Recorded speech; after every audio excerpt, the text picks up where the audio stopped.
Welcome, everybody, to the Thursday edition of the Streakers Island Podcast. It is I, Jacob Moore, the self-proclaimed sports analyst. I am joined by Chazzy, the CEO, and Dan Moore, more for his money. Woo! No, it's more for your money. Your money. We have an action-packed show for everyone, ladies and gentlemen. All right, we're going to get over the standings, and it looks like these playoffs are finally sorted out with only 1 day left in the NHL schedule. We're going to talk about how the NHL could rework its tiebreaker system. Now, you're quite steamed about this, aren't you? I haven't told them my idea yet, so they might be a little afraid. I don't know. I'm a scary guy. We're going to talk more about the Boston Bruins, how one of their players made a very peculiar statement with the situation he put the team in for the year. We're going to talk Aaron Rodgers because Dan and Chazzy love talking Aaron Rodgers, and I love making fun of him, so I think it's a 2 for 2. NBA play-in tournaments underway. Toronto Blue Jays heading into a new series, and it's just an action-packed show. But before we get into any of that, I will admit that I was wrong. The Calgary Flames fell just short. Literally. I was heartbroken. Heartbreaker. 1 point. Like, their current tech, if they win their next game, they would technically be tied. And the difficult thing for them is, too, going into the third period against Vegas, down 2 goals, they knew they were mathematically eliminated. And this team still at the heart to push back, push it to overtime, and win. For their home fans. For their home fans. I will say, though, I wanted to go over some numbers because people's like, well, it makes sense Calgary didn't make the playoffs. Their last 15 games, they went 10-3-2. That's two. Wow. I'm going to pop them in the third round. That should have been good enough. That absolutely should have been good enough for this team to get it done. And, man, this team showed a lot of heart. You got Dustin Wolf playing at a really high level down this stretch. Nazem Kadri showed he has another level of goal scoring that I don't think people knew he had. Yeah, Jonathan Huberdeau really started to actually fit in this locker room. No. I thought Coronado looked like he could be a legitimate 30-goal scorer in this league. Yeah. You have Klapka, who really caught fire during this run. And I gotta say, if I'm a Flames fan, as much as you fell short, I'm excited. Because for the first time since Tkachuk and Gaudreau moved on, the team had excitement again. You could see there was energy in the building. The players felt like they could do it. And 10-3-2, if you told me 15 games ago the Flames are going to go 10-3-2, I would have told you they would have made the playoffs. Yeah. Yeah, it's just the Blues at the same time caught fire. Yeah, the Blues went 13-2. And you think about Calgary in their last 15 games got points in 12. Yeah. It came down to that one overtime loss to Anaheim in this stretch, which I know they got a point, but if you win that game, you're still fighting in the dance right now. It's tough, but the Ducks were playing well down the stretch too, playing that spoiler role. So yeah, it sucks to see. But if you think about it, if they got the 1 more point against Anaheim, and then they win the games more against LA, you wouldn't even need a tiebreaker. They just would have had more points. But didn't they win the season series? What had you all steamed? Okay, so the way the tiebreaker works is whoever has the most regulation wins beats the tiebreaker. And I gotta say, that is just idiotic. If we're gonna hear me out. If a regulation win and an overtime win is worth the same, how can we say one is worth more? If they're both worth 2 points, you're both saying they're both here, right? Right here. You can't now say, oh, no, this game's worth more now. How? That's like saying this badminton racket in my hand is worth $20. It's worth $20. It's worth $20. Oh, a second went by. Now it's worth $22. Why? Because it's I a don't stock want market, inflation. bro. Price went up. Supply and demand. 5 minutes, gone up. Yep. It's like the gas prices, how they go down at night. It doesn't make any sense. But I want to throw this to you guys on what I think they should do. Now, maybe with my idea, you might think I'm running the zoo. Oh, A a new new book. one. A new Dr. Seuss book. But what I would like to see, if there's a tie, one game, winner gets the playoff spot. Ooh, That's what I want to see. I like it. Who may even you want to say whoever has the most regulation wins, since they apparently mean more sometimes, gets home ice for that one game, a 1v1. Here at Streakers, we love 1v1s. I really can you imagine the excitement? Blues, Calgary, Friday night, winner gets the playoffs. Can you not imagine the hype around that? It would be sick. I Craig, like it. you look skeptical. Well, I'm thinking like you're already playing into the summer with playoffs. Yeah. Conflict, What's I wrong don't with know that? how it would work schedule-wise, but at the end of the day, most regulation wins, and then you go to the head-to-head. Is that how it is? So the way it goes now, if I actually pulled it up on one of my multiple screens. Because you're going into a 7-game, that one game playoff. No, I'm not saying to go into 7 games. I'm saying No, but yeah. So right now it goes, it's whoever has the most regulation wins, then it's whoever has the most wins excluding a shootout. If you win in overtime, apparently that's worth more according to the NHL. Then it's whoever has the most total wins. Then if it's still tied, it's whoever has the number of points earned in each, whoever basically scores the most goals. Okay, Well, so hold on. After So, that, there's no head-to-head. There's no head-to-head. No, they don't even do season series, which again to me is ludicrous. Yeah, I agree. Like you think it would at least be in there, but and I know Craig, you're saying it would lead into the summer, but no, it wouldn't. The playoffs start Saturday. Have this game on Friday. Yeah, exactly. Then their playoffs start right away. And the people say, well, then they're tired hating the playoffs. So that's the disadvantage you get of tying someone going into the playoffs. Yeah. So what happens if you got 3 teams at 94? What are you doing? Or 96, whatever points they're landing on right now. That's a great question. You'd literally have to try to fit in two more games. One at the least amount of regulation wins, got to play twice. But how often do you see multiple? So then you're back to the exact same thing. No, because they're still playing a game to get in. Yeah, but the one gives a free pass because they got more wins in regulation. Well, that makes sense. Or do it. Whoever at the best season series has to play one less game, or something along those lines. The likelihood of having 3 teams tied in points is very unlikely. But it could happen in Ferry. If you look at the standings and you look at the teams that all missed in the East, I think it's like a 4-way tie right now in points. Yeah, but a 4-way tie for teams, and actually no, nobody has the same amount of points in the wild card situation in the East. Oh, my bad. I was Get absolutely destroyed. Okay. Craig, I just think we need something better because this just feels like such a letdown. No, I agree with you. I thought the head-to-head I thought that would be in the equation, but no. What you're saying here is not even a thought. Now, there's been talks about shortening the preseason and getting up to 84 regular season games. Yeah, I like that idea too. I think it has to be done because you think about in Ferry, you brought 2 more teams into the league, right? Yeah. And when you look at the last expansion back in 99, where I brought in Minnesota, Nashville, Columbus, and it was one other team. I'm sorry. Atlanta? Maybe Atlanta may have come back. But anyway, when you brought those 4 teams in, the season went from an 80-game season to an 82-game series.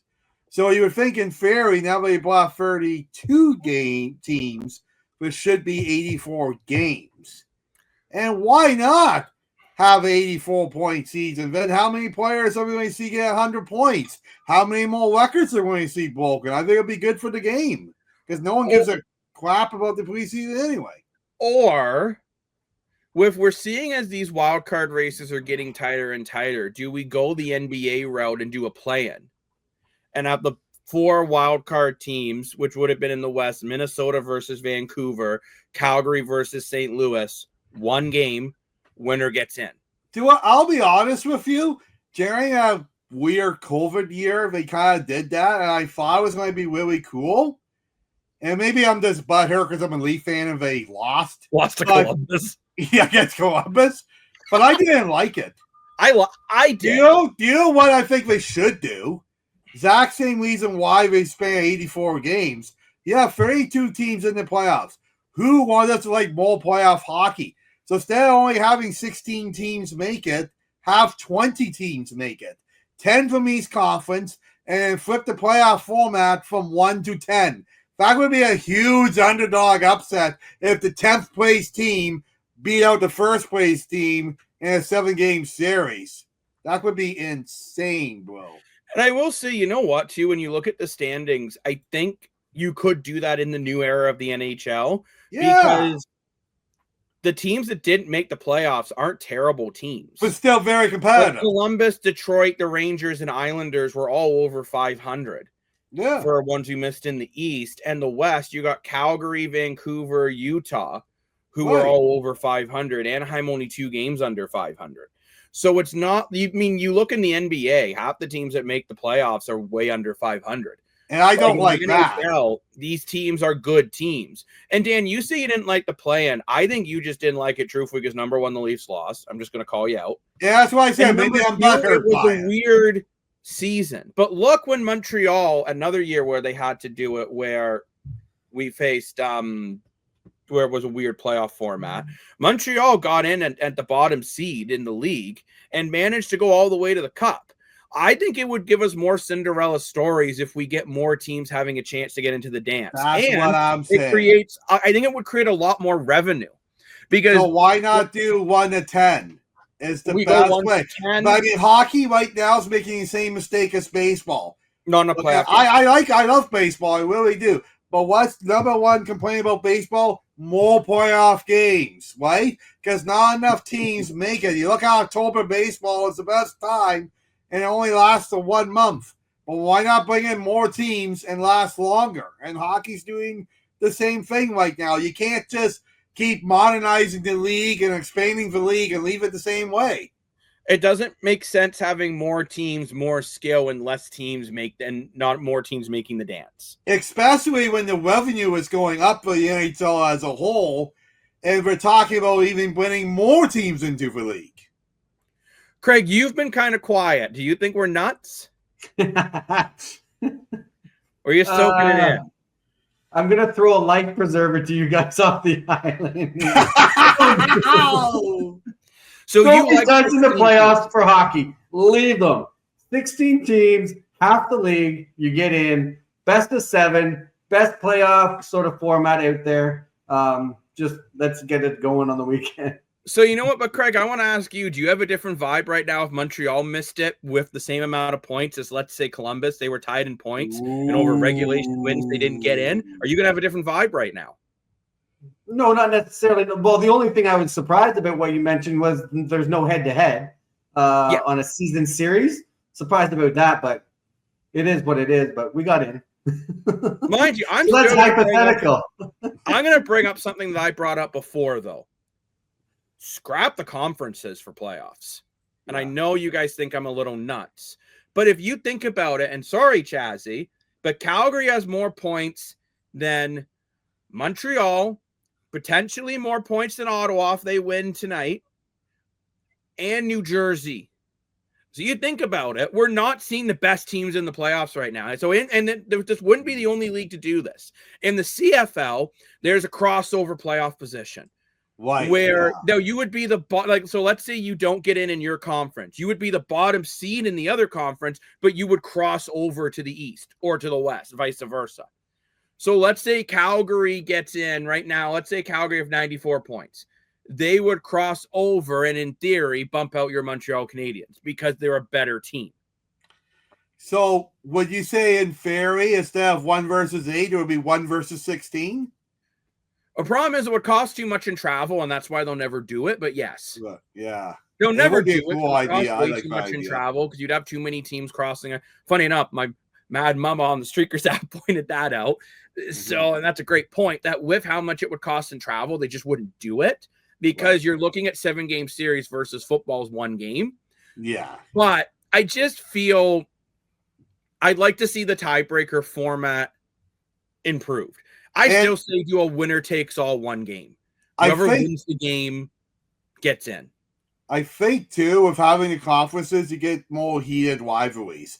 Like the Toronto versus Ottawa rivalry we're going to witness will be a lot better than Toronto versus Minnesota, for example.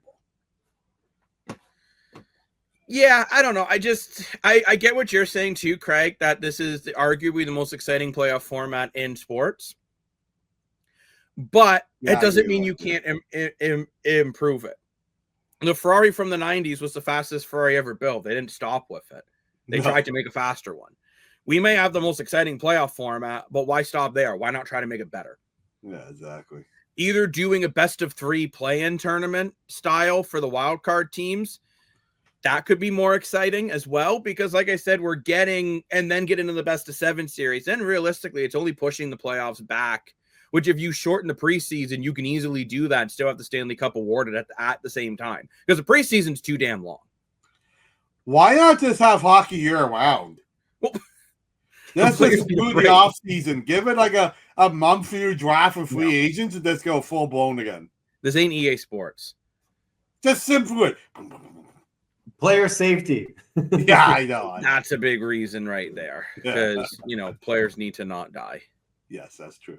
But taking a look at the NHL standings, we kind of are starting to see where we're at for playoffs. Are you on the Dallas website again? No Dallas. Oh, we're turning it up here on the island. Let's start here on the Look at all this tech we got. We're going to have the Toronto Maple Leafs taking on the Ottawa Senators, Tampa Bay Lightning, Florida Panthers. I don't want your picks yet, guys. So we'll talk about that on our preview show on Saturday. Yeah, that's right. Then in the Metro, you're going to have Washington versus Montreal, Carolina versus New Jersey. I do want to say the only series that I give zero whatevers about is Carolina versus New Jersey. 100%. Why do you think New Carolina will sweep them out? Dougie Hamilton's back. I know. I just don't care. Yeah. Taylor Hall's playing a lot better for Carolina too. He's got. I called that. But I just that series for me doesn't excite me at all. No. That's my 2 cents, but it doesn't excite me. What do you guys see a series in the East that you're kind of just like, eh? Well, you took the words in my mouth, bud. It's like you like you said, like New Jersey debatably seem to be in the playoffs. Like they got less points in Calgary. They got the same points as Montreal, but yet they got they're not in a wild card position. It doesn't make any sense. It's like, how is a team that bad not in a wild card? And let's be honest, if we're New Jersey Devil fans, if I'm a New Jersey Devil fan and I'm in that position, I'm a little disappointed. You spent the big money in Markstrom. You got the Hughes brothers, which unfortunately don't have Quinn Hughes. You got the other dopes, but anyway. You expect to be better than 91 points. I do, anyway. And who do you point at now? Sheldon Keefe. Oh, he's been there 1 year. Calm down. But yeah, they suck. They were better last year. No, they weren't. Yeah. But Chaz, who is there? Are you kind of the same as us, or is there a different series there you're kind of looking at that doesn't really do it for you? Or are you excited for all the East playoffs? No, I'm pretty excited for all 4. And I think that series, it's not the most shiniest of the 4 in the East because the other 3 seem to be more intriguing. But I think Carolina, they're going to still beat the crap out of each other. New Jersey. Yeah. I think they would. I just think that'll be the series. If I think it'd be interesting to look at the viewership numbers. I bet you any money, even though I don't bet money, that series will get the least viewership. No betting But money on moving on to the streakers. West, we have Winnipeg versus the Blues, Ooh. Dallas versus Colorado, Oh. Vegas versus Minnesota, Hmm. LA versus Edmonton. Oh. For me, again, I think the Knights versus Wild won't be anything that spectacular. Just gonna be honest.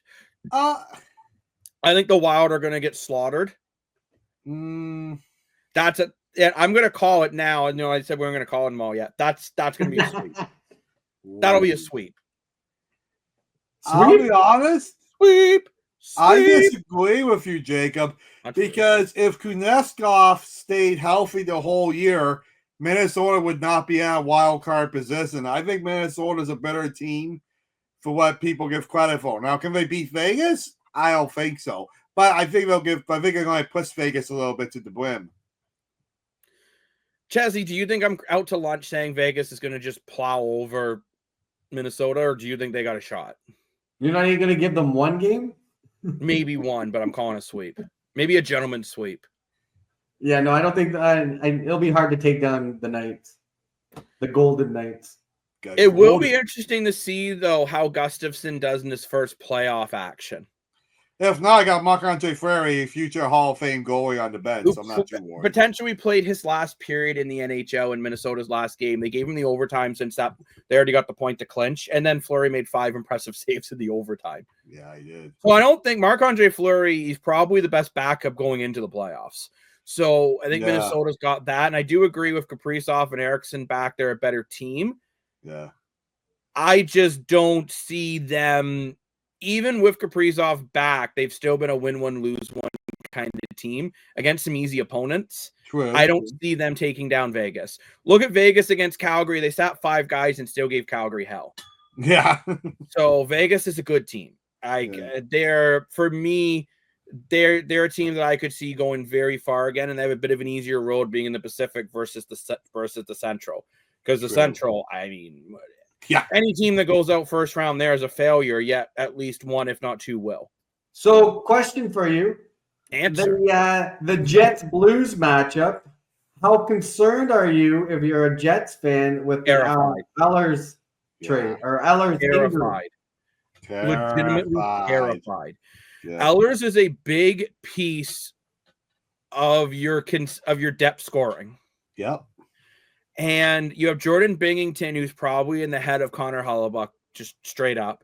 You have St. Louis, who has been the hottest team in the NHL over the last. They went 13-2 in their last 15, making so my Flames didn't make the playoffs. Yeah, like this team's been damn near unbeatable. So came off a 12-game winning streak at one point. If I'm the Jets, who finished the year pretty strong with 7-3 in their last 10, but I'm nervous. Yeah, because I think this is a series. The points, I don't care that there's an 11-point spread between the two teams. I think these teams are very evenly matched. Oh, 100%, bro. And losing Ehlers is huge because that really hurts your depth. Like, people might think I'm crazy, but I actually compare Ehlers to Nylander. And the reason why 1 year, 1 spot apart. What? They were only drafted 1 spot apart, so they get compared all the time. Yeah, so maybe I'm not crazy, but I know Ehlers doesn't get the same points and goals as Nylander, but I think they both kind of do the same thing for their team. Like, Nylander will always be behind Matthews, which I don't know why, and Ehlers will always be behind Sifley. But they're both very good players, and they're on other teams. They're going to be the star player on, like, let's say, Carolina or New Jersey or whatever. So. Yeah, it'll be interesting, but that's a very, very tough loss for the Winnipeg Jets. Loss? You think St. Louis is going to beat them? No, I mean losing Ehlers. Oh, Ehlers. Yeah, sorry. Yeah, Ehlers. That's a terrible loss. Yeah. I'm not saying the Jets will lose that series, but I don't. Well, we'll talk about it on Saturday. We're not giving anything up here. I'll talk more about it on Saturday, but that's a series to watch out for 100%. But Ehlers is a big part of that team, and it's tough. But injuries happen this time of year, right? And another club that's doing it is the Toronto Maple Leafs. This is Chazzy's favorite part of the show. He loves the Dog Leafs. And again, if you missed it, for the first time in Strikers Island history, he did pick the Leafs to win a game, and they won. Yeah, Or good nothing. job. Where Mitch Marner got his first 100-point season of his career. Austin Matthews got his 400th career goal, fastest active player in the NHL to hit 400 goals. On an empty netter. I don't care. It's the goal's a goal. I mean, you do look at that, and people have said it. I don't want to talk about it too much yet, but Matthews is on pace to technically be able to pass Ovechkin before he retires. No. Dan shaking his head no, but everyone shook their head no about Ovechkin passing Gretzky. I didn't. How old is Austin? Old enough to know better. He's in his mid-20s. Younger than me. I'm an old fart. But the Leafs do have some injuries, and we have some updates. Jake McCabe should be back for game 1. Yes. We're hearing David Kemp should be back for game 1. Yes. OEL, nobody knows. And that's a big loss because OEL is a guy that you can really move around on all 3 pairings, and he's had success. And he won the Stanley Cup. He's also on your second power play unit. Mm-hmm. Now, I do want to say, I feel the Leafs have the depth at defense without OEL. I think they can handle it. Yeah. Because you have Myers. Actually, I felt Mermis in the last 2 games played really well. I think he would have been in the Leafs lineup sooner if he didn't break his jaw. Right, yeah. So he missed like half the year. He's a very good skater, smart with the puck, gets power play for the Marlies. And the salary cap issues, too. And some cap issues, but the Leafs do have some bit of issues to work out there. But when you look at the Leafs lines, do you like the Leafs lines right now? Is this going into the Red Wings game or going into the playoffs? So these were the lines they used in their last game that meant anything. So I am curious to your guys' thoughts. Are you leaving them the way they are? You guys are changing that second line, are you not? Are you changing? Are you? Yeah, I am. Why? Yeah. Well, because Bobby McMahon got 20 goals on his second line, and Max Domi's really good as a third-line center. And right now it shows Max Domi on the second line, McMahon on the third line. I don't agree with that.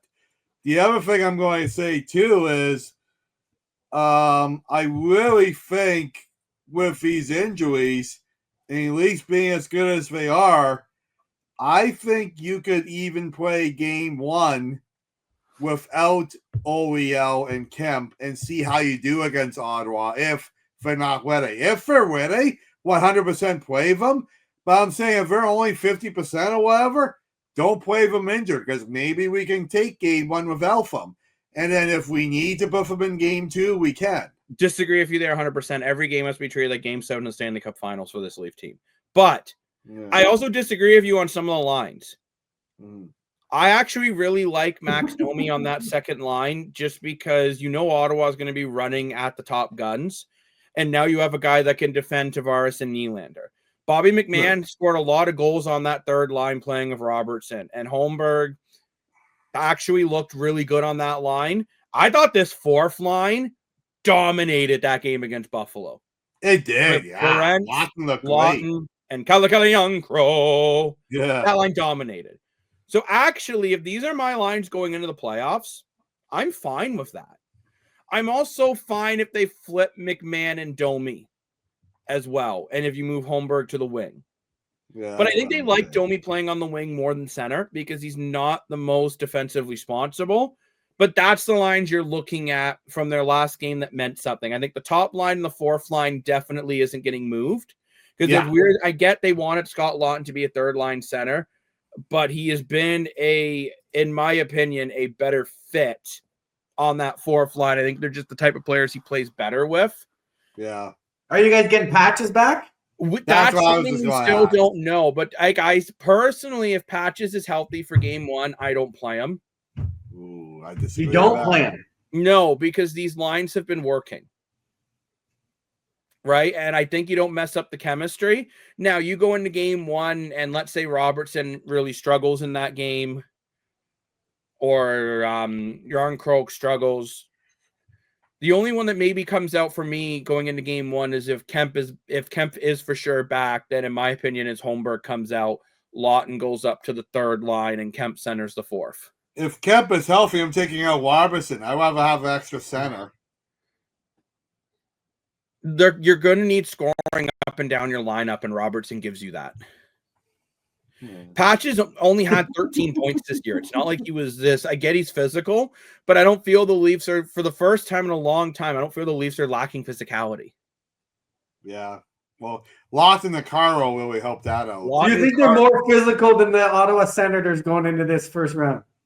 Yeah. Honestly, yeah. We fight by committee. We actually throw more hits. We block more shots. This Craig Berube coach team plays harder. Just an interesting little fact that I didn't know. Scott Lawton in 19 games has 3 points right now, which everyone's a little disappointed about. I get it. However, did you know in 19 games he's got 44 hits? That's impressive.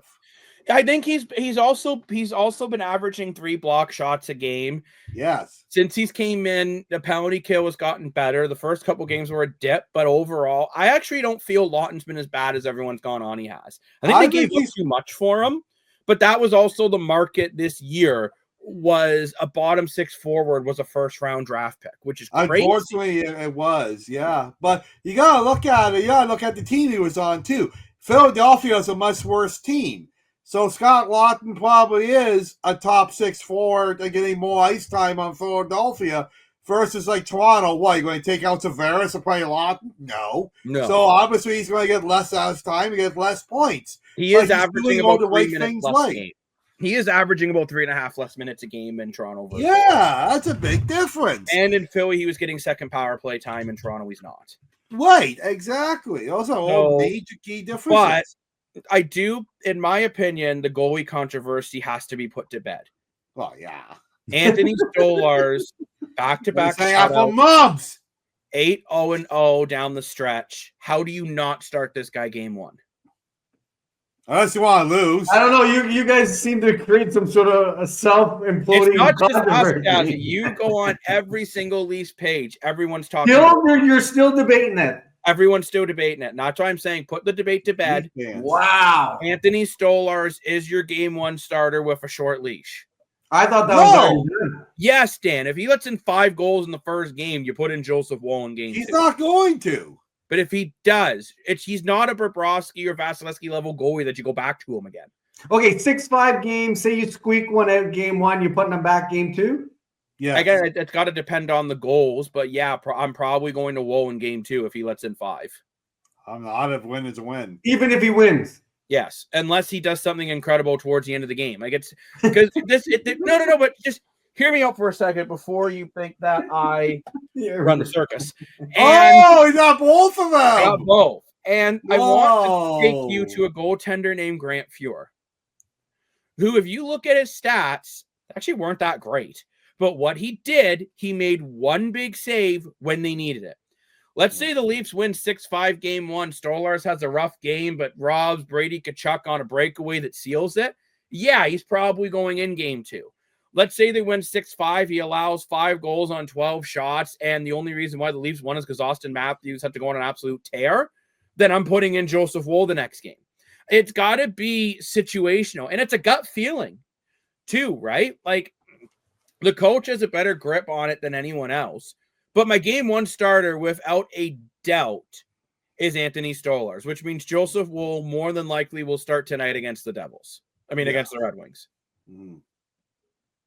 Makes sense. You want to make sure Woll's not too rusty either, just in case he has to go in. And Stolarz has played a lot of games recently, so I think we give him the night off. And also, too, I will say, as your worst case Ontario, Matt Murray has actually looked okay for the Marlies of late.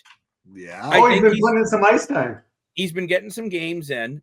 And just I won't be totally shocked, although I doubt he will because he played for the Marlies their last game.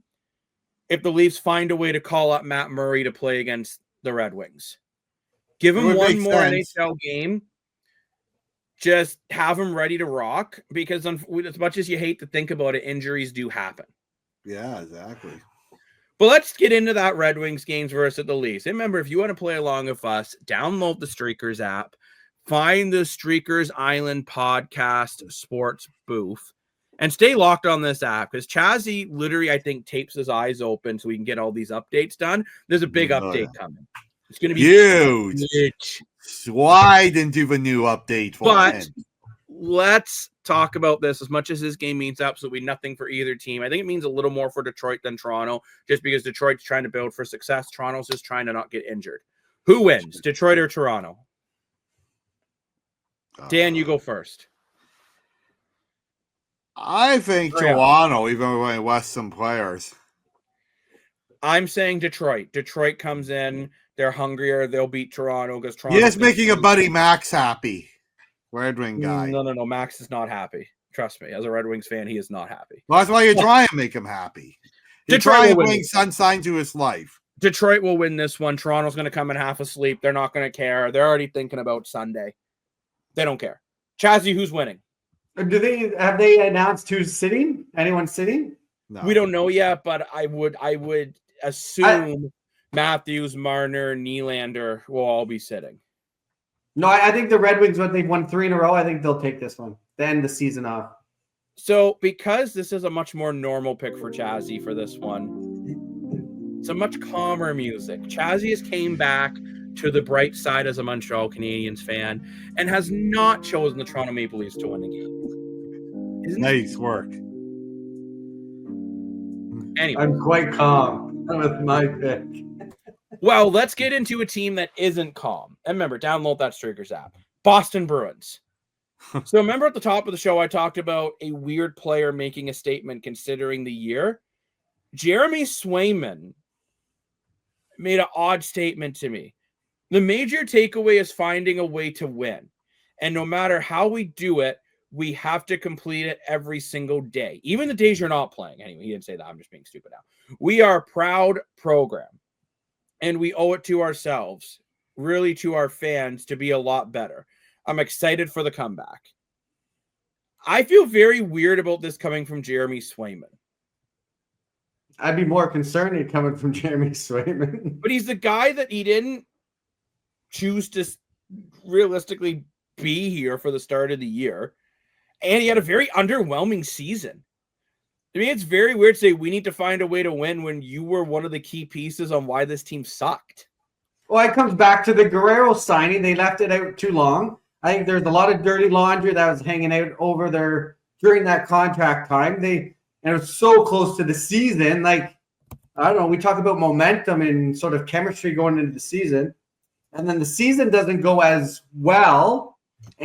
But with his statement, being a Montreal fan with the rivalry and everything, I would be concerned because Boston Bruins seem to be able to turn it around faster than any other club and be contenders the following year. So do you see Boston back in the playoffs next year? Like, you think it's going to be like a quick? I wouldn't be surprised. I bet you it's a goal of theirs, absolutely, to get back in the playoffs. But, I mean, they got a lot of work to do because they got rid of Marchand. They've lost Bergeron. Got rid of Carlo. Krejci, yeah, but you got some leadership pieces there. You have a goaltender. You now have a little bit of cap room. Spend a little bit of money and get a couple ponies that they're able to. And they have a don't they have a stud in Maple Leaf prospect that they just I heard. Yeah. But he's salt in the He wound. was Italian. I don't know. He might have a right before you guys. Oh boy. You know what? I'll say this. When I saw this on the script today, I was kind of scratching my head saying, I don't get what the big deal is. And after hearing your guys' comments on, great comments, by the way, I kind of see your guys' point. However, just for argument's sake, the way I looked at it, I didn't see this comment as controversial. I thought his comment was accurate. I think Boston did really struggle. Did Swayman struggle? Yeah, 100%. He sucked, bro. He was terrible. But the team in front of him was terrible, too. The only player in Boston that really played well, two players in Boston, too, that played really well was Pasta and Geeky. You might have that Drake song. Geeky, do you love me? Anyway, Those are the only two players that play good in Boston. I'll tell you the problem with the Boston Bruins. It wasn't Swayman. Yes, Not that I'm a big Swayman fan. This is my yes, opinion. it was 100% Jeremy Swayman. The problem with Boston was losing Patrice Bergeron. Patrice Bergeron is a future Hall of Famer, and I think one of the most underrated centermen in the league. I would say the only one better than Bergeron is Crosby. He is that consistent. He's that defensively. He's a face-off specialist. He is that good. Yeah, he's not getting the 120 points of Nathan McKinnon, but who cares? He gets the team winning in the big playoff moment. No!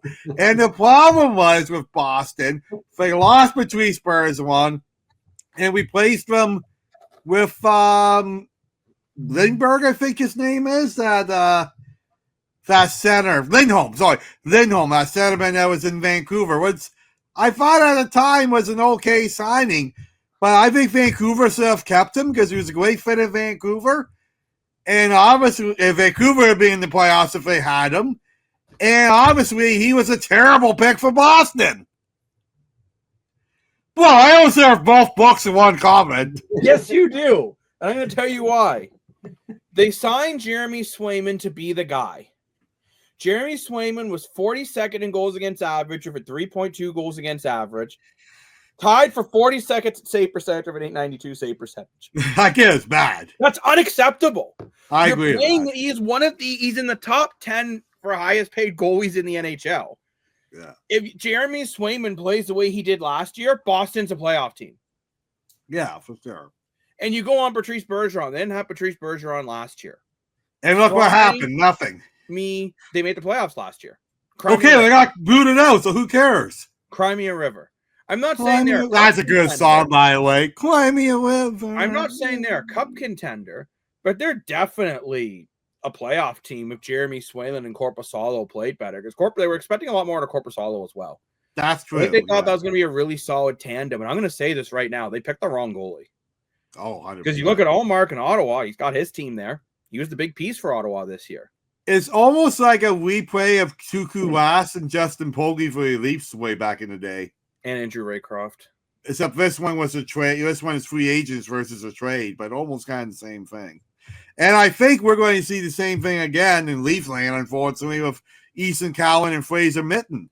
Mitten's a way better player, as Chazzy put the salt in the wound again. They traded him for Carwell, and that was the wrong move. I guarantee you, Boston said on the phone on trade deadline, is Mitten or no trade? Because Boston isn't stupid. And then you have to make that trade if you're Toronto, because this is you do 100% do it with this core. And if we make it to the conference finals, then who cares? But if we don't make it, this is a big problem. You still have Carlo with terms, so it wasn't a bad trade at all. It was a very smart trade by Toronto. As much as I would have rather seen them trade Easton Cowan. I would too. He was the right time to pull that. He doesn't suck. Even though he won more Cup this year, he still sucks. But I just don't like the statement is coming from a guy that didn't care enough to play the whole season. That's a good point. Who underperformed. It was just a weird statement to come. And I get they don't have a captain right now, so they don't really know who should be making the statement. But I don't think it should be your goalie who underperformed, who missed the first quarter of the season because he won an extra $1 million. So you look at someone like Pasternak who got like 40 goals again. I know he wasn't as good as the years past. He had another really good year. He underperformed a little bit for his standards, but he was still a good NHL winger. Did he make a statement? I didn't see a statement from him. It's mostly just this Jeremy Swayman one that I've been seeing. Yeah. I don't know. Like David Pasternak, I wouldn't necessarily say he really underperformed. I'm just pulling his stats. There must be a lot of people on the NHL website tonight because it is lagging like crazy. He had 43 goals and 63 assists for 106 points. Yeah, but what you get the year before? Yeah, but year before he got like 61 goals. It was like Austin Matthews. That's not underperforming, Dan. He is 7th in the league in goal scoring, 3rd in the league in points. That's a phenomenal year. It'd be like I think it's Kucherov. No, I'm saying he should be first. No, he shouldn't. Yeah, you look at him last year. He had 61 goals, and he had less points because he had less assists. What's your point?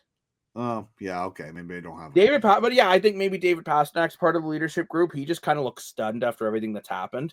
Well, I guess so. But yeah, for the Boston Bruins, and we'll talk more in another episode about the teams that didn't make the playoffs and how they're feeling. But Bruins got to feel frustrated. They were the worst team in the East, either third or fourth worst team. That's a shocker. And going into the deadline, they were only 4 or 5 points out of a playoff spot. Yeah, that's what I was going to say. This was like more recent because we were talking before trade deadline, so Boston being a buyer. Potentially. You know, they sold Massant and Carroll to Toronto and Coyle to Colorado, which I guess they're big pieces. But, you know, I'm not surprised to miss the playoffs after trading those 3 guys. But you would think they would still be fighting with, like, Columbus or the Islanders, not at the bottom of the barrel. Now, quickly, though, about Colorado, Gabe Landeskog is going to be in the playoff lineup. Yeah. Out of conditioning stint, he looked very good in that conditioning stint. He did. Dan, stop eating your name. You love to eat your name. You know what it is? He's been hard at work helping people cast their vote, which is an awesome thing to do. And they don't give him long enough lunch breaks. So that's why he keeps eating his name. That's right. But let's move on now to the NBA play-in. And I more want to talk specifically about the Golden State Warriors. And people have said to me, oh, Steph Curry doesn't have it anymore. Oh, he's too old. Him and Jimmy Butler aren't going to be that great. Those people are complete morons. Yeah. So Steph Curry finished the game with 37 points, 8 rebounds, and 4 assists. I want to say 8 rebounds as a point guard. That's impressive. Yeah. And then Jimmy Butler, 38 points, 7 rebounds, 6 assists. Wow. Beating the Memphis Grizzlies 121-116 to get into the dance. Wow.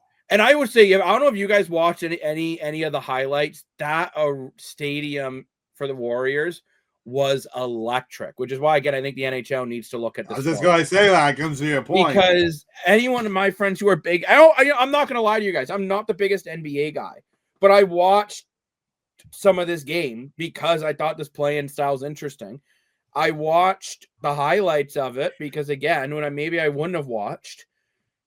But this was electric, and I can't believe I'm saying this. After seeing what Stephen Curry and Jimmy Butler did together, I think this team could actually go on a run. Yeah. Craig, you look perplexed. Oh no, I've already gotten in my head that Golden State's going to win it all. Whoa! No, but I don't know if you guys remember during the NBA All-Star game when they first got Jimmy Buckets and Draymond Green was part of the panel, and he was going on saying like, watch this team in the second half. And that's right. And we have been watching this team in the second half, quietly moving up, quietly winning. Yeah. I don't know. And just some of the stories on like Jimmy Butler, Jimmy Buckets, like how he sort of goes on with his day and how he sort of motivates people around him. There are some comedy stories there about sort of what he's done in practice and to make his point. And he always proves his point, supposedly. So I will say in the playoffs, he becomes a different animal, and so does Steph Curry. And they're playing the Houston Rockets first round starting on Sunday. I think this is a very doable series for Golden State, even though they're the underdog. I just saw something about the Houston Rockets. I think it was when they traded the Beard, Harden away, and all the studs that they've drafted to make up the team that are about to hit the playoffs. Quite the roller coaster, quite the ride for Houston Rockets fans. Yeah, I forgot about that. That is pretty crazy. Wow. That'll be a good series, though. That'll be a good series. Because I remember that trade happened with Butler and the Golden State Warriors were playing pretty bad. We were all sitting here like, what a stupid trade. Well, we got to eat those words now because here they are in the playoffs. So turned out to be a great trade. Just like how I eat the name key. I think Jacob showed you the circus book on that episode. I did. That's right. I did get the book out one. Because I look at it, and this is going to be crazy because the Rockets finished the year 50-32. Warriors 48-34. So even though it's second versus seventh, those records are relatively close. Wow, that's a shocker. But in the West, I think it was like 1 or 2 games separating. The West is tight in the NBA, in. besides of the Thunder, who just dominated. Wow, But so the East is really bad. Feel the Warriors could go on a run because Jimmy Butler in the playoffs is just a completely different animal. Why, does he dye his hair a different color in the playoffs? I guess he becomes less emo. I don't know. So it must be the hair dye. But yeah, the other playing games, again, I saw some highlights online, and the atmospheres were electric. That was just the game that I was the most excited. We still have 2 playing games left. So the Magic beat the Hawks, so they're in the dance. Warriors beat the Grizzlies, so they're in the dance. Heat beat the Bulls, and Mavs beat the Kings. So now we have the Hawks, who take on the Heat, and the Grizzlies take on the Mavs. So there still is a chance for some of these teams to make it. Toronto did not make it to the play-in. They did not make it to the play-in. No, they just so that trade did not work out. They weren't in a win-now mode. And although even though in the East, funny enough, the Raptors did finish 11th. Yeah. They only were 9 games back of 10th. Considering how bad this team was, they weren't healthy all year. I'm going to say this now. Toronto makes the play-in next season if they stay healthy. Ooh. The Raptors stay healthy and their young players continue to develop the way they do. You trade for DeMar DeRozan, it's completely different. I'm just going to say that right now. I could still see that happening. So, that would be pretty cool. But, and again, in the East, there's we see some of the teams that made it aren't that great. Like, we know the Cavs are dominant and the Celtics are dominant. But then after that, I mean, the Bucks are a great team at 5th. Give a big shout out to the Detroit Pistons. It's been a long road for them, but they're back. So, but just watching some of these play-in tournament games, man, I got to say the crowds were amped. TV ratings were up. It was a way to get things more interesting and get people caring about basketball because realistically, the NBA has been struggling. We can't deny that. But who hasn't been struggling? Brypup. And he's back yet again for some more Ontario Hockey League numbers. And he's going to talk to us a bit more about some of the series and a bit of a surprise that's been going on. Brypup here with an update in the OHL playoffs. And the Brantford Bulldogs couldn't overcome a Nick Alardis injury in Game 2 as Oshawa won Game 3 7-2. And if Nick Alardis can't return for the rest of the series, then other players in the Brantford lineup are going to have to step up. And yes, being the Peterborough Peaks fan that I am, I did mention Nick Alardis again. Back to the boys at the Streakers Island podcast. Number one, I love that he mentions his favorite players, right? Me too. I think that's good. That's what's laughing. It's like, that's awesome, Bo. Good for you. But I got to say, too, this puts Oshawa right back in the hunt. It does. I think that dominant win by Oshawa is going to bring a lot of confidence back into that group. I know, Craig, they were your pick to pretty much go all the way this year. So how confident are you after that 7-2 win? Brantford's got a big player out of the lineup. How confident are you that Oshawa can get right back in this series? Oh, very good. We said at the beginning there's going to be a lot of goals in this series. They keep scoring at the pace that they are. Anything can happen. And, yeah, with Nick being out, that's going to be a big hole to fill. And then going to the Barrie-Kingston series as well. Barrie's up 2-1. Kingston did get a big win on the road, 5-3 over Barrie. If they can get their next game back in Kingston again to tie this series up, it's a brand new series. And I will say Barrie, a bit of a concern I would have for the Colts this playoffs is even the games they're winning, they are sometimes allowing a lot of goals. Yeah, unfortunately. So it would be a big disappointment for Barrie if they went out to Kingston, even though it is second versus third for that series. But, I mean, London and Erie, I think that's done. London's up 3-0, and these games aren't even close. Like, London won the first one 6-3, second one 7-2, third game 4-0. Yeah. Yeah. Erie's going to get swept. I think by the time we do our live show, we'll know London's in the finals. Into the next round, I should say, sorry. To the Western Finals. And Windsor versus Kitchener. I will give Kitchener credit. They were able to get a 3-0 win on Wednesday night to make the series 3-1. Windsor's not losing 3 straight. No. I've watched some Windsor Spitfire games, and They're a good team this year. If it happens, unless something crazy happens, I can't wait to see a London Windsor conference final. I was just going to say, is that who they play next? That was who they would play next. Yeah. Winner would win. Oshawa versus Barrie. If Oshawa wins and if Barrie wins. Remember, those are the 2 series that I think we're not quite. We'll have a better picture of them by the weekend because they both played Thursday night. This isn't on the script, but screw it. The OHL is in the Streakers app, so I'm going to put in our picks here. For Thursday, who are we taking? Brantford or Oshawa? Chazzy, starting with you. Generals. Taking Oshawa. The Dirty Schwa. Dan, who are you taking? I picked the Generals in the Streakers app last time, and I was right, helping my winning percentage. So I'm going to stick to it. I think the series will be tied 2-2.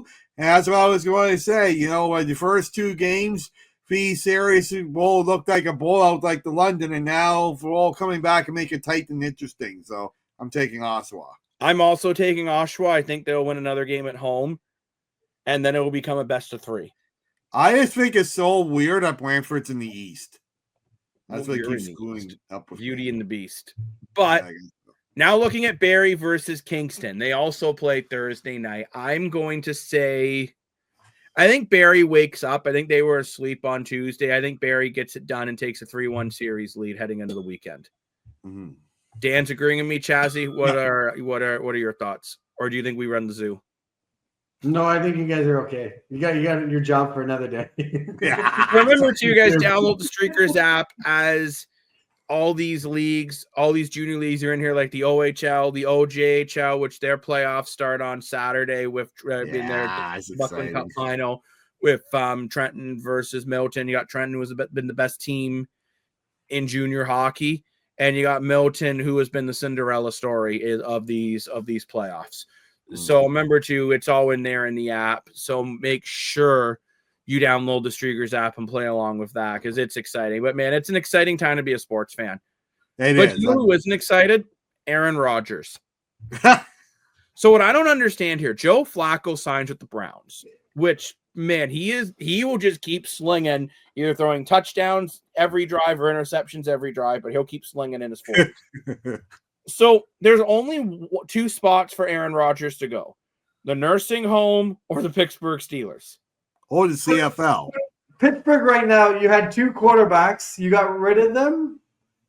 Like, who's quarterback right now if Rodgers does not sign? He's going to sign there. Like, it's obvious. But I think Aaron Rodgers is just waiting until a day where the sports media is quiet so he can be the biggest story in the world. Are they waiting for the draft? Possibly? Waiting for the draft. Maybe it's a negotiation tool for more money. Are they drafted a quarterback, I wonder, in first round? I haven't seen any what the mock drafts are or anything. Interesting enough, there's a Canadian kid, Algoodson, who's been hyped out a lot in the NFL draft coming up. I watched him in the Vanier Cup. Yeah, he was really good. That kid can sling it. Oh, yeah. So keep an eye out for him, Canadians. Sorry, what university? Oh, not Laval. It was Laval who won. I think it was the French one, though. McGill? Maybe it was McGill. But and he's exciting, though. Like, he's a guy that I think it's great to see that we are, it's exciting to see that a Canadian quarterback's getting some attention. Yeah. Right. I think it is showing that more people are watching the Canadian game. He's also been talked about in the CFL draft as well. But let's be completely honest. If he's got a chance to go to the NFL, that's where he's going to want to go. And I don't even blame him when I say that. Mm-hmm. Right? Like, I don't think that's anything. I don't think that's a slam at anything. Gotta take the money when you can get it. Come on, take the money and run. Run. Run. The open borders. That's right. But yeah, it'll be interesting to see where he ends up. But yeah, I do wonder, maybe is Pittsburgh, because the Green Bay Packers are hosting him, right, Taylor? And so it'll be interesting to see where he ends up being drafted. He's from London, Ontario, in the season. He completed 73.5% of his passes, 4,011 yards, 34 touchdowns, only 10 interceptions with Wilfrid Laurier University. Oh, I remember his friend somewhat. Yeah. Taking Laurier to the Vanier Cup. So cool. Over the 4 seasons, he completed 72% of his passes, over 10,000 yards, 76 touchdowns, only 28 interceptions in 39 games.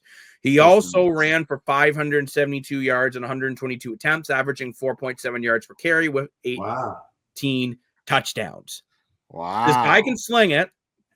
He's 6'5", so he's the NFL size they want. NFL likes bigger, taller quarterbacks. So, guys, I don't suppose on the schedule. I think this is an interesting thing to talk about anyway. Yeah, for sure. And he was invited to the Senior Bowl in January. Like, I think where he was 4 of 7 for 57 yards in the annual showcase, ran the ball 3 times.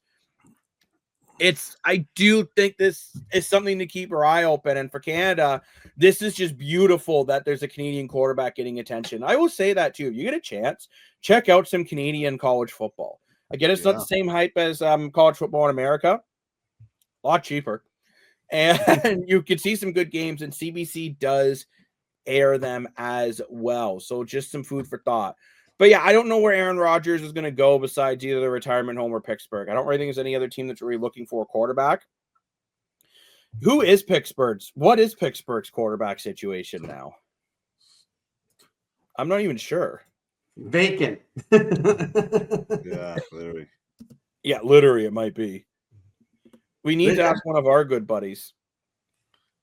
Yeah. Now, they're saying the Steelers could be making a trade at the draft. So that could be it right now. Oh, good Lord. Why are TJ Watt possibly? It is Mason Rudolph and Skylar Thompson who are their 2 quarterbacks. God. They're not even quarterbacks. Yeah, who are they? They're terrible. Literally.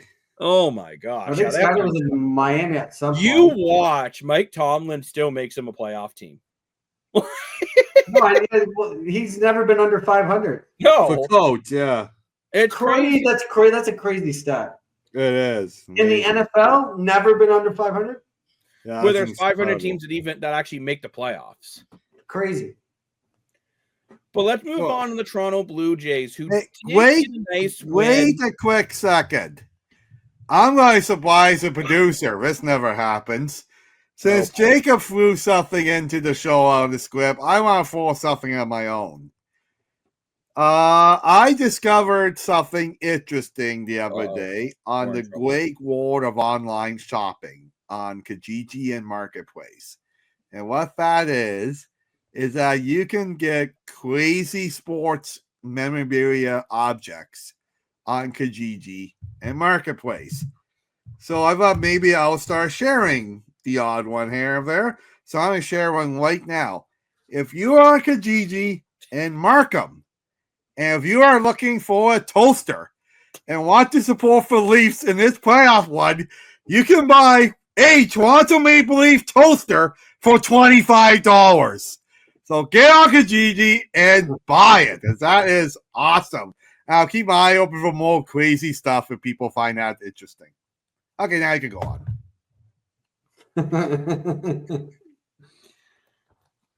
We are not Kijiji, by the way.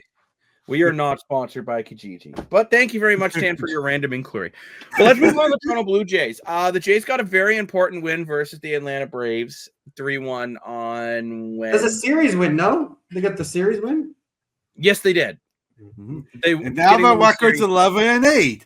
So they only need 88 more wins to go. They're not getting anyways. 98 wins. That was an important game for the Blue Jays. Interesting enough, again, Strider did only pitch 5 innings, but 5 strikeouts, and the bullpen did the job. Anyway. A game it was Chris Bassett who pitched, but 5 innings, 10 strikeouts, had a really nice game. Nice. And then the bullpen did a pretty nice job with Brandon Littleson, Danny Garcia, and Hoffman. The only thing I don't like, again, is you had to use a lot of pitchers to get through this game. Yeah, I don't think this is a recipe for success when you're at game like 80 and 90.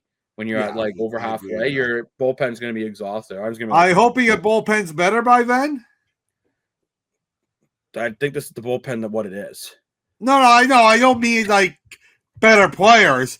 I mean, do you think the players will get better by playing more throughout the year? No, not really. Like I think the bullpen's playing about. In my opinion, the bullpen's been better than advertised. Me too. I thought that too. So my worry is if that we're over when we got to use a starter plus 4 guys from the bullpen to get a win. That's tough. Yeah, I think they have the next day off. That's probably why he did it. It's still, I don't know. It's something. I'm just still not a fan of teams not letting their starting pitchers throw at least 6 innings.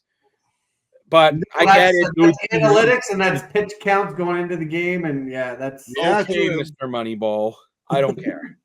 I miss it when Roy Halladay would get in there and pitch 8 innings every start. Oh, I agree with you. The complete games, right. We don't see it anymore. No. But the Jays are playing the Mariners coming up.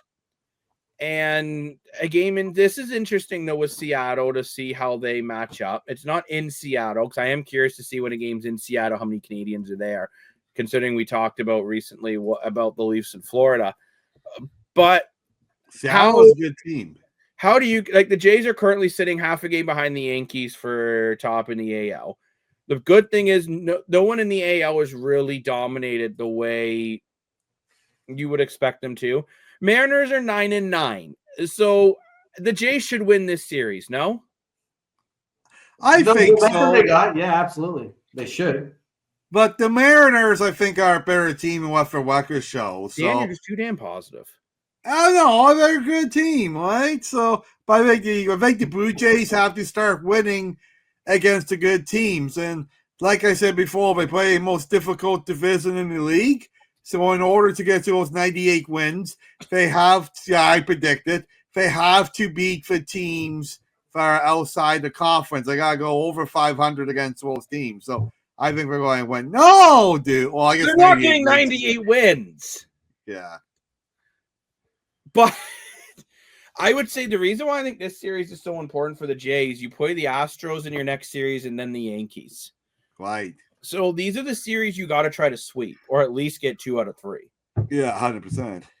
Right? And you are correct, Chazzy. They are off on Thursday, unlike us. So let's get into excuse me. Let's get into who's going to win this series. Let's talk game 1. Who you taking? Jays or Mariners? I'm taking the Jays.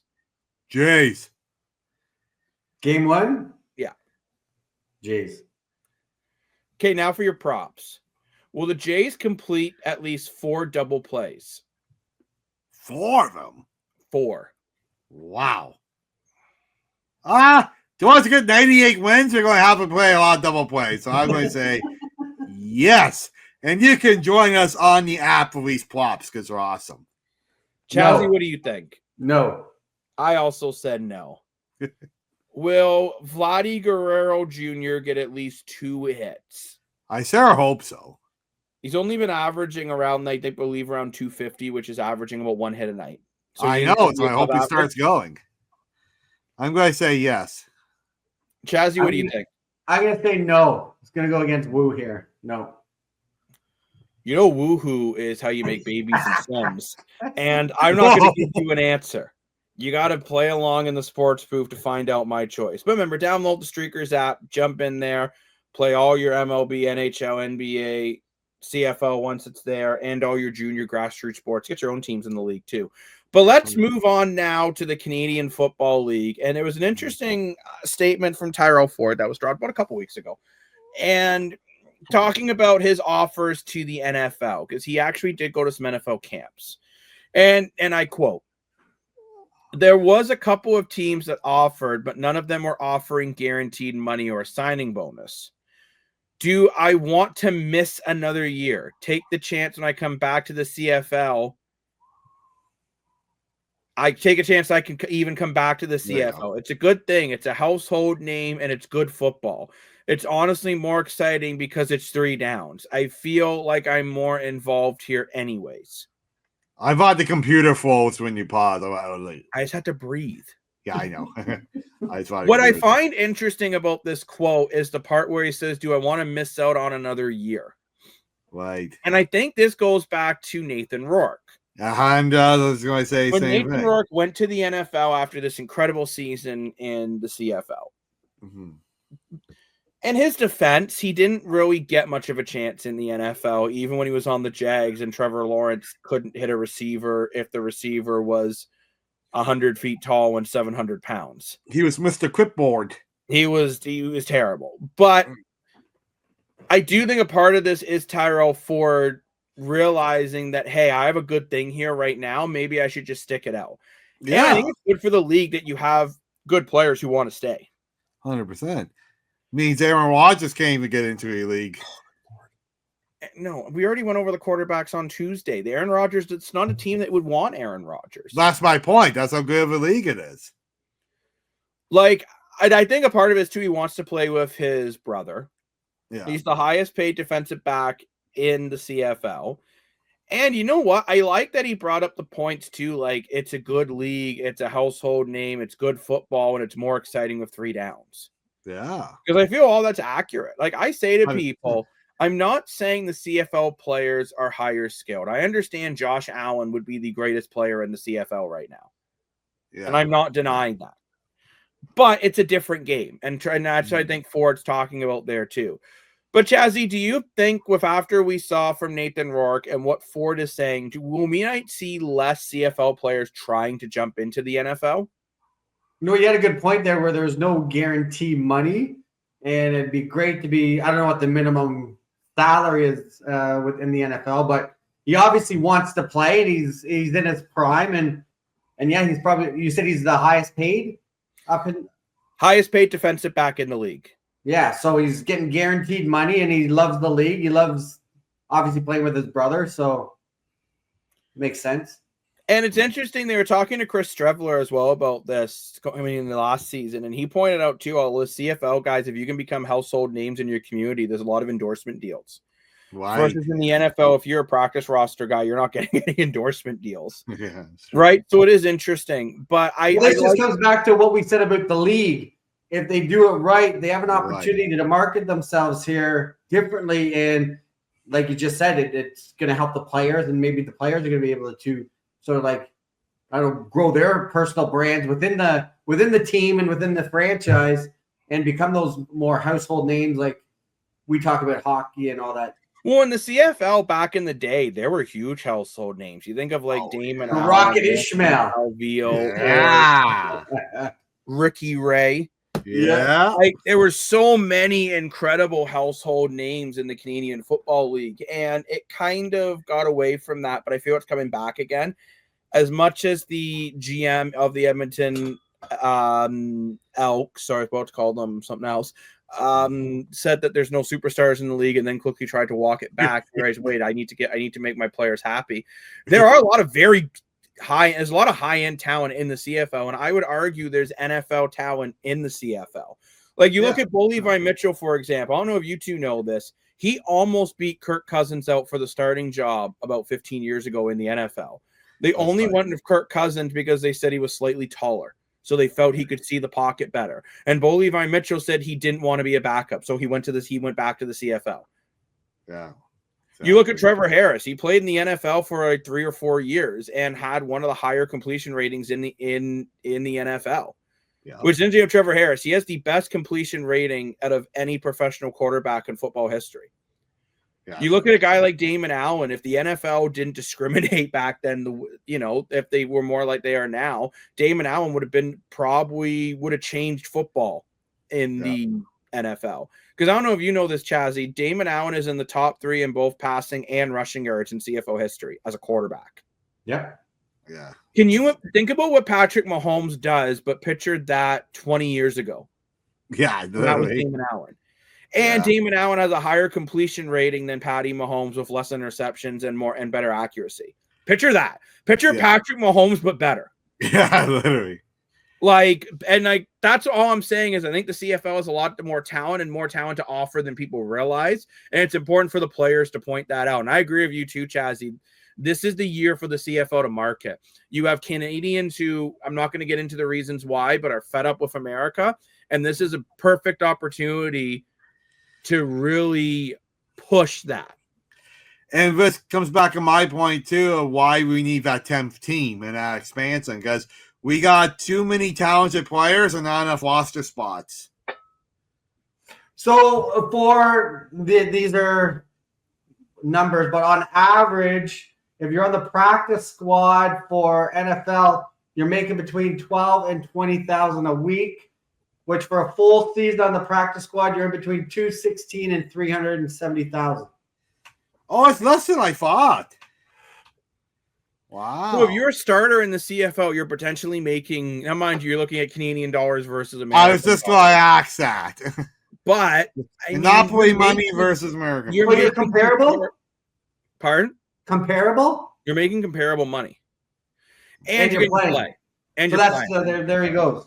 So he's running that calculation in his mind to make his decision. So, and there are more players in the CFL who have been doing that. You look at Winton McManus. He played for the Tennessee Titans for a few years.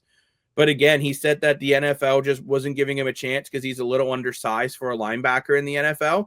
He's coming to the CFL, and he's became a staple to the league, Mr. Toothpick.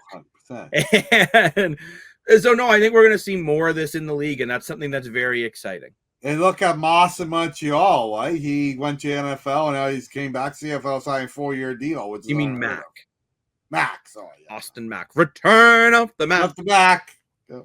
But it is currently 1:50 in the morning as we're recording. So we need to have our lullaby. Chazzy isn't even drinking milk. That's how water. He's got water. He needs some tape to tape his eyes open so he can keep working. But Dan, what is your island mindset for the day? Yeah, so it's a surprise to Jacob and Chazzy. They didn't play on the strip. And don't worry, it's not a toaster. And as Jacob kind of gave a little bit away, but I've been doing some other work on the side last little bit, and that involved working with some university students. And we're seeing I find a lot of negative comments lately about the next generation, and some of them do concern me too. However, I've worked with some amazing people this past week or so, and after working with some amazing people, I'm like, you know what? Maybe there's a future bright spot in the next generation. So my point is, even if a certain group, 98% of them are a certain way, you can't write off all 100%. There's always that diamond in the rough, and we're still hopeful humanity with the next generation. Indeed. Young people are the people of the future. And I'm not talking about Katy Perry who went in her spaceship. Yeah, wow. Which, before we go for that, actually, I'm going to bring this up real quick. Do any of you guys follow Wendy's on X? Yes. So Wendy's tweet, is it still tweeting? I don't know, whatever. They posted something on X. Wendy's the restaurant? Yes, yeah. Like nom nom nom, burger joint, square burgers. And they posted when Katy Perry landed, can you send her back? Yeah.